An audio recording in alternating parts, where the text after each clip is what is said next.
Hello and welcome to another episode of Dear Kev with your host KevOnStage, where I give you the best, worst advice on the planet. You can submit your question to dearkev@KevOnStage.com. We're here every Friday, YouTube, Facebook, and wherever podcasts are found. With that, let's get started. First question. Dear Kev, I'm a big fan of yours, but I need some serious advice. My husband and I have been married for a year and a half now. All was well until after our wedding, red flags were popping up left and right. On our honeymoon, we didn't have sex until day 3. Even when we did have sex, he had to use sexual enhancement pills to get an erection. But even those don't work. He can only last about 30 seconds until he goes limp. Plus, he always has excuses as to why he doesn't want to have sex. His back hurts. He has a headache. He even told me once that he was getting too old and he couldn't keep up with me sexually. But he's only 27 years old, so that makes no sense. I don't think I'm unattractive, so it can't be because of that. I confronted him about all this, and he admitted to me that he watches gay porn and might be bisexual. But my gut is telling me he's just plain gay. I'm pretty in touch with my sexual side, and I'm only 24, so that urge is not going anywhere soon. At this point, we haven't had sex in 8 months, and I'm getting really frustrated. What should I do? Well, here's the thing. You married a Carlton from the show Love is Blind. He wasn't attracted to gender. He was attracted to hearts. In this case, your husband is attracted to hearts that have penises at the bottom of them. And, you can't compete with gay porn. If your man ain't attracted to your butt, he's attracted to another type of butt, and there's nothing you can do. It doesn't matter how attractive you may be, your boobs, your butt. If you don't have man smell and man strength or whatever it is about men that he likes, you're out of luck. And your gut's telling you, because he's not busting up in your guts, your gut's telling you right. He's probably just gay. A lot of men, they just be gay. They be marrying women for a variety of reasons, one of which isn't that they're attracted to them. Social constructs, religious things, insecure with being who they are completely, maybe unsure of themselves, whatever. But there's nothing you can do to change that. 8 months without sex. Tough gig. I probably would have been shriveled up and dead by now if I didn't have sex with my wife. I just would be like one of those poor unfortunate souls on The Little Mermaid, just like, I did. I had no butt, but I'm so weak. I'm so weak. I need butt. I need to be sexy. I had nothing. I had no one. I said, I didn't. I didn't say. I did. If you guys haven't been married that long, it looks like less than a year. I got 3 words for you. Annulment. Let it go. You gave it a shot. He wants a man. He doesn't want a woman. Annul that thing while you're still young and fresh, because next thing you know, you're going to get pregnant by mistake. Then you're going to be tied to him forever, and you're going to try to explain it to your new boyfriend. It's going to be a whole thing. So just do before you shrivel up and die from lack of sex. Dear Kev, I'm a young preacher. I'm 23 years old, and I've had many serious relationships. I dated this one girl a few years ago in the early stages before I really started preaching. I love this girl. She loved me, but everything was great from intellectual stimulation to sexual stimulation. All right, preacher. We broke up almost 3 years ago when I left to go to school. Since then, we had our ups and downs, or remained friends for the most part. Recently, I discovered that I have feelings for her again and want to try and make things work. Unfortunately, the young lady isn't saved. She actually practices Buddhism. When we were together, she did go to a Christian church because she really loved me, but here we are 3 years later, and she doesn't have one boyfriend, but now she has 3. Me and her have talked, and she said that I could be boyfriend number 4. I'm in a dilemma. Do I let this young lady go, or do I compromise my salvation? Sincerely, a guy between a rock and a hard place. Here's the thing. What kind of preacher are you, man? You just gonna let her go to Buddhism? You ain't gonna pray that demon up out of here? Listen, mighty God. Shedidebo. Listen here, daughter. I cancel out the assignment of Buddha. You are a Christian young woman. I cancel the assignment of boyfriend 1, 2, and 3. I'm not boyfriend number 4. I'm husband number 1. Mighty God, I cancel the assignment of any other religion on your life, Ain't no Buddha. Hey, Yashebedo Sitate. Jesus is the answer for the world today. Who do you think you are? Daughter, I am a man of God. You are my wife. Just tell her that. God told me you are my wife. I cancel all those other religious spirits, huh? You intellectually stimulated me. You sexually stimulated me. I don't even know what that means in this context, but you are my wife. Mighty God. Come on, I'm about to pray in tongues, speak in tongues all over your body. Amen. Come on in here. Huh? You hear what I'm saying? Buddha couldn't do it, huh? Buddha didn't die on the cross. Hey, he didn't die on the cross. Hey, Yaboshe. Buddha didn't do it. He didn't come down and give his one and only begotten son. Oh, Buddha be smiling, huh? But he's not healthy. He's overweight. Jesus is fit in all the pictures. Whether he's black or white, he looks like he does P90X. Does Buddha do it, huh? Did Buddha fast for 40 days and 40 nights? Jesus did it. Come on in here. You giving up, preacher? Where is the oil? Anoint your head with oil. Show that di that boy say. Cabo, San Lucas. Cabo, San. Hey, Puerto Vallarta. Come on in here. Miguel Angel Felix Gallardo. Narcos. Come on in here. Come on, preacher. You give it up. How you giving up, preacher? Come on in here. How do you sleep at night when you've given up?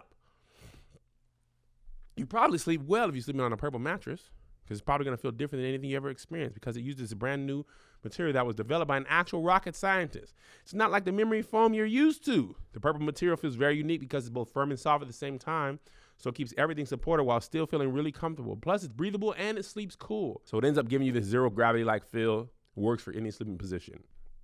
Right now, you can get a 100-night risk-free trial. If you're not fully satisfied, you can return your mattress for a full refund. It's backed by a 10-year warranty, free shipping and returns, free in-home setup, and old mattress removal. I sleep on my purple every night. I freaking love it. I slept so well last night. I was on the road all week, and I came in to my purple mattress, and I went to bed at 8 o'clock. 8 o'clock, and I slept till 8 o'clock this morning, and you'll sleep that well, too. You're going to love Purple. And right now, my listeners will get a free Purple pillow with the purchase of a mattress. That's in addition to great free gifts we're offering site-wide. Just text DEAR to 84888. Only way to get this free pillow is to text DEAR to 84888. That's DEAR to 84888. Message and data rates apply. Jesus did it! Dear Kev, as you know, it's tax season, and I'm over my New Year's resolution of trying to lose weight. Since apparently no one can tell the difference between a real butt and a fake one, or any part for that matter, should I just use my tax refund to get snatched? I just don't feel like working out anymore.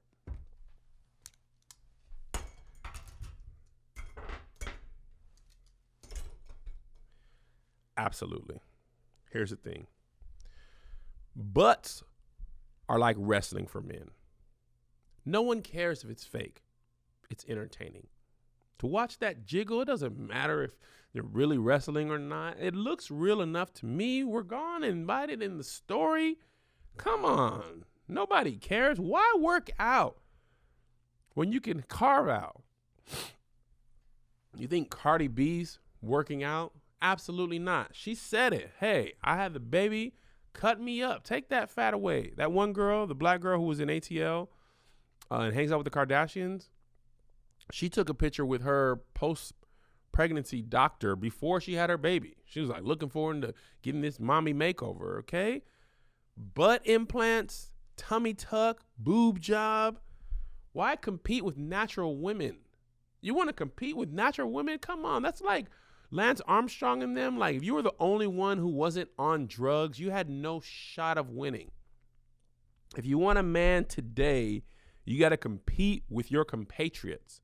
And your compatriots got fake butt. Use your tax refund wisely. Get your butt done. Okay, now put some in your thighs too, so you don't look like an ant. But no, don't compete with natural women. Don't work out. Ugh.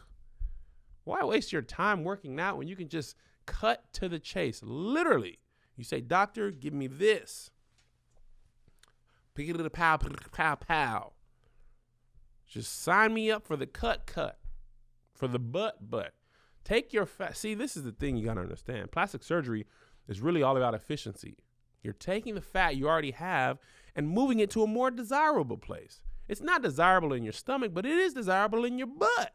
I learned that from Deshaun Harrison. Sometimes we like people to be fat in the right places. Not on your belly, but in your butt. So take it from here. Put it here. Watch your whole fortunes change. This is your life. You only get one. You want to go out here with a small butt or the real thing? Don't work out. It's a waste of time. You're lucky. I've considered just getting my abs chopped in. Just add them in post. What I don't want to go to the gym. Come on, man. I work too hard. Just cut me in. Cut me out. Dear Kev, I think my boyfriend is giving away the butt. We're in a long distance relationship and I have access to his emails. I saw a notification from his bank that he spent over $100 on cosmetics. When I asked him if he purchased cosmetics, he said, yes, I did. And when I asked him what he bought me, he told me if I lose weight, I would find out. I then proceeded to ask him what happens if I don't lose weight. And he said, I would not find out. I went on Instagram and Googled the name of the store that he received the bank notification from. And it's a store that sells sex toys, Kev. Sex toys. How should I tell him that I know it wasn't a cosmetic store that he was shopping at? And who do you think he's buying sex toys for if we aren't going to see each other for a while again? Woo!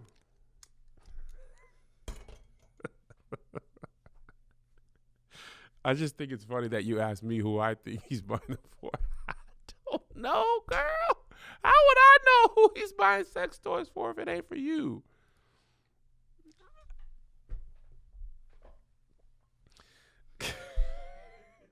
It's for a girl named Tasha.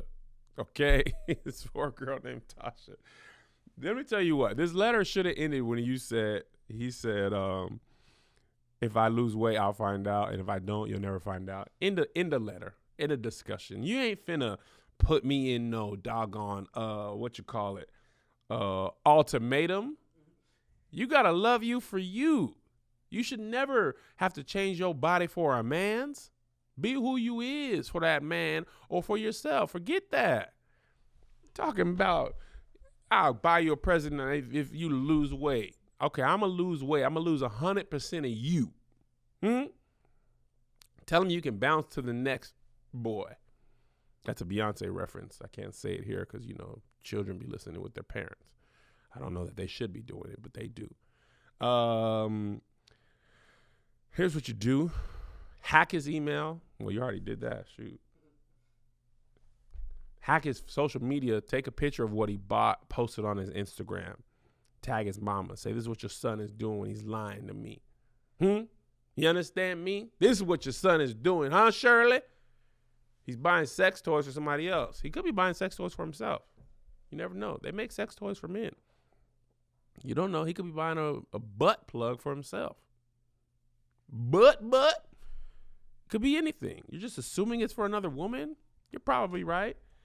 Break up with him for a litany of reasons, mainly because he told you to lose weight. And no one who tells you to lose weight loves you. If they don't love you at your fattest, they don't deserve you at your fittest. Huh? Check his credit card statement. Look it up. Find out everything he's done. And then run his credit card up. Put him into debt. That's how you show him what's what. You put him into debt. And don't worry, he'll get out of debt with Lightstream. He can combine all his credit card balances into one low fixed monthly payment. You can do that. It's easy. All with my friends at Lightstream. You can get a fixed rate credit card consolidation loan from as low as 5.95% APR with autopay. Lightstream believes that when you have good credit, you deserve a low rate and great service, and that's exactly what they deliver. My wife and I used a consolidation loan just like this to get out of credit card debt, and we've been out of credit card debt for about 4 years now. And one of the most important factors was consolidating all of our debt into one and then paying off that one. And you can do that too. Just for my listeners, you can apply now to get an additional interest rate discount to save even more. The only way to get this discount is to go to lightstream.com/dear. That's lightstream.com/dear for an additional discount. LIGHTSTREAM.com/dear Subject to credit approval. Rate includes a 0.5% auto pay discount. Terms and conditions apply. Offers are subject to change without notice. Visit lightstream.com/dear para more información for more information. I've been watching a lot of Narcos. It's bleeding into my life. Next question. Dear Kev, I'm single, 25-year-old young woman, waiting for marriage to have sex. All my relationships have ended badly. I think I have the worst luck with men. My last ex told me that he will get erectile dysfunction from lack of sex. As a way to guilt trip me into having sex with him. He even went as far as saying that his penis will fall off. Long story short, he was cheating on me for the entire 2 years of our relationship. Oh, why? How can I find a good man that will respect my choice and not pressure me into having sex? The dramatics. Listen, please, my penis, it will fall off. It is scientifically proven that it will not work no more if you do not give me the butt. If you do not give me the butt, my penis will fall off. Is that what you want? Is that what you want? Knowing good and well his penis was strong and long and somebody else for 2 years. Men are trash. I don't know why y'all do anything with us. I don't know why. To answer your question, how you'll find a man who will love you for you and not pressure you into having sex, you won't. I'd rather tell you the truth. Every man's gonna pressure you into having sex in one way, shape, or form. Most men are a little more less obvious than if you don't have sex with me, our penis will fall off. That's some I'm sick dramatic, like how men are when we sick. Just my penis will fall off, please. We're usually a little less dramatic than that. However, we're all big crybabies when it comes to everything. There are some men that will treat you right and not pressure you to have sex, but there's like 7 in the world. 1 in Utah, 1 in Madagascar. There's a scientist in Antarctica. There's a shepherd in Australia. I think there's a guy who owns a dealership in Canada. There's 2 Chinese men, twin brothers, and that's it. So if you don't know any of those 7 guys, the rest is lurking. I'm sorry. We have the peen. We want to put it in vagine. Okay? So, yeah, there's nothing you can do unless you want to be loving women. Dear Kev, I have a good friend of over 20 years. We met in 3rd grade and been close friends ever since. My issue is that she flatly refuses to get on board with the texting era. She instead calls me every time she wants to talk about absolutely nothing. When we were teenagers, we had the time to bump our gums on our parents' landline for an hour or so, but we're grown now. Plus, I'm a busy lady. I have a baby, mother of 3, full-time, wife, employee, student, and inspiring entrepreneur. Hours of small talk do not interest me at this age. Texting is so much more convenient. All my other friends text. Why won't she get on board? I've already talked to her about this, but she refuses to text me. If I decline the call and try to text her instead, she will literally call in response to my text. So I tend not to respond at all. Sometimes even she calls me back if I don't pick up. Worried that it's emergency, I answer only to find out that she doesn't want anything at all. Now I'm stuck on the dang phone. I really feel that calling should be reserved for when you actually have something to talk about. Maybe she refuses to text because she's not a good speller. That doesn't bother me as long as I can decipher the typos. I've also considered that she may be lonely because she's single with kids, but I've given her relationship advice over the years she never takes. I really get annoyed when she calls. She calls a couple times a week, and it's been 3 months since I answered the phone. Am I mean for ignoring her calls? Am I missing the reason she won't text me? First of all this calling is anti-black. The fact that she doesn't respect you, it's anti-black. And I don't even know if you're black, but it's anti-black. I can't imagine such utter disrespect, disdain for modern technology. Calling me. Why are you calling me? You should not be calling me. The only people who call me are my grandma and my mom. The only people. Do not call me. Never answer her phone again.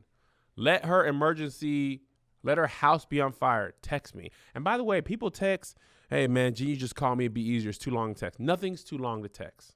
Everything can be texted. And if you really want to talk, you can use the voice note feature.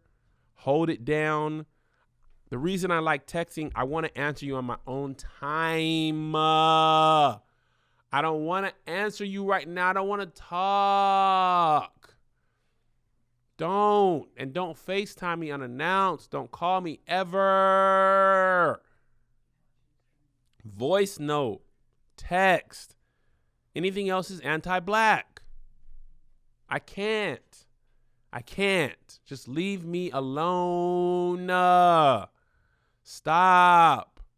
I'm getting frustrated with the thought of somebody calling me, and this letter isn't about me. Text her. Call me one more time, and I'll never talk to you again. That's what you tell her. Call me one more time, and I'm never talking to you again. Ever. And I mean it. Calling me is anti-black. Thank you for watching this episode of Dear Kev on Stage. I've been Kev on Stage. We're here every Friday. Dear Kev at KevOnStage if you want to submit a question. You always remain anonymous. We're here on YouTube and Facebook and wherever podcasts are found. And this week I'm on the road in Kansas City. If you're in Kansas City today, I'm on the road today. St. Louis. 2 shows. The first show is sold out. Second show is still tickets available. And next week I'm off. So to end March, I am in Pittsburgh on the 19th, Cleveland on the 20th and 21st, Tempe, Arizona on the 27th and 28th, New York, April 2nd, New Jersey, April 3rd. I love you. Bye-bye.